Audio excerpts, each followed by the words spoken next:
kasalukuyan po yung binabantayan natin na low pressure area ay nasa labas na po ng ating Philippine Area of Responsibility. Samantalang sa malalamig bahagi po ng ating bansa, patuloy pa rin ang paghilay ng easterlies o yung mainit na hangin na nagaling sa karagatang Pasipiko. At dahil sa easterlies, maaaring maranasan pa rin po yung mga pag-ulan. Ayun na. Kamusta? Nandito na naman si Mrs. Kat at samahan niyo na naman ako sa panibagong vlog. So, tignan niyo ng maigi tong ating pader dahil in 2 days or depende sa availability pa ng magpipintura, ay magpapapintura na kami ng mga walls. So, mamimili pa ako kung anong kulay yung gusto ko. Pero syempre, gusto ko pa rin is yung medyo whitish siya na super light lang naman. Yung medyo cozy, yung sa pakiramdam yung color. Cherry blossoms. It's like we're in Japan.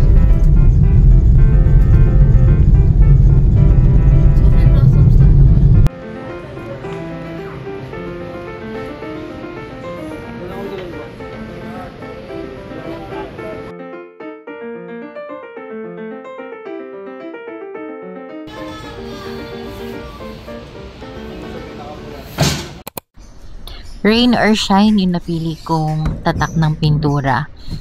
Maganda siya kasi hindi siya ganun kamahalan at based on experience, kahit na ang nakalagay ay pang bato lang ito, ay pwede siyang magamit sa kahoy. At ang maganda dito ay may waterproofing na siya at primer at saka top coat na siya. So, hindi ko na kailangang bumili pa ng hiwalay na primer. At odorless din siya.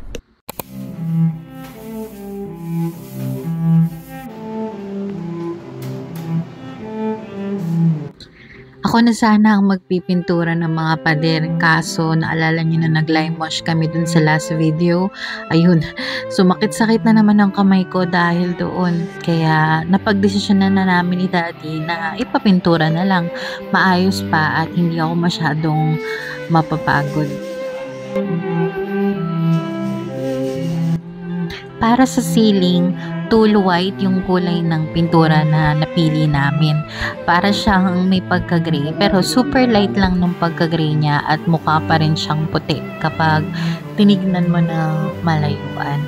Maganda siya. Nagustuhan ko yung kulay ng ceiling. Napapaisip nga ako na sana yun na lang din yung ginamit namin para sa pader. Para dito sa TV wall namin, napagdesisyonan kong papinturahan ng kulay na santan. Medyo brownish siya. Ayan. Para may accent naman at hindi sobrang puting-puti lang yung kulay ng bahay namin. Para naman sa pader, light apricot yung napili namin. May pagka-beige siya na off-white, ganun. Sa totoo lang, hindi ko gustong-gusto yung kulay niya kasi ayoko nga nung masyadong yellowish. Pero ito na yun, nabili na namin. At may mga lighting din na maganda siyang tignan at cozy siya tignan.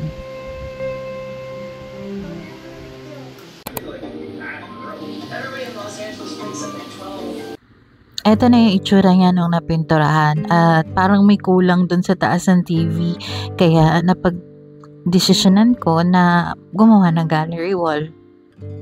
Hindi na ako pumili ng mga bagong frames kasi meron naman ako ditong mga nakatago na mga bigay noon, regalo, kaya ayun na lang yung ginamit ko sa paggawa ng gallery wall. Gamit ang mga lumang Manila paper ay gumawa ako ng layout para sa gallery wall. This is the frame. And I'll magic it. Char! Char, char, char! Good job! That's just it! It's so easy, just like that. I think we need to change the printing of this or not because ayan hindi siya makita. It's like nothing is there. I removed it, and this is what happened.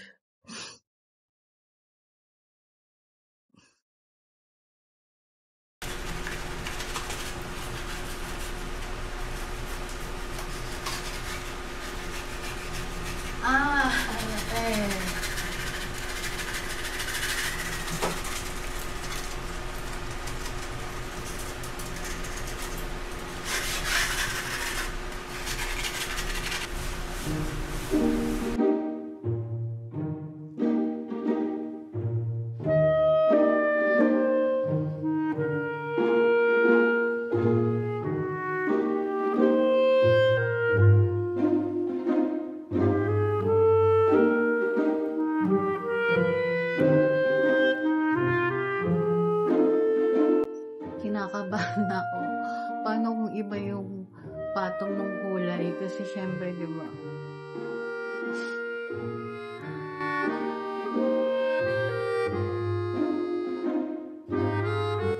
Oh, look at the wall. It's like, it's new. It's like nothing happened. Right?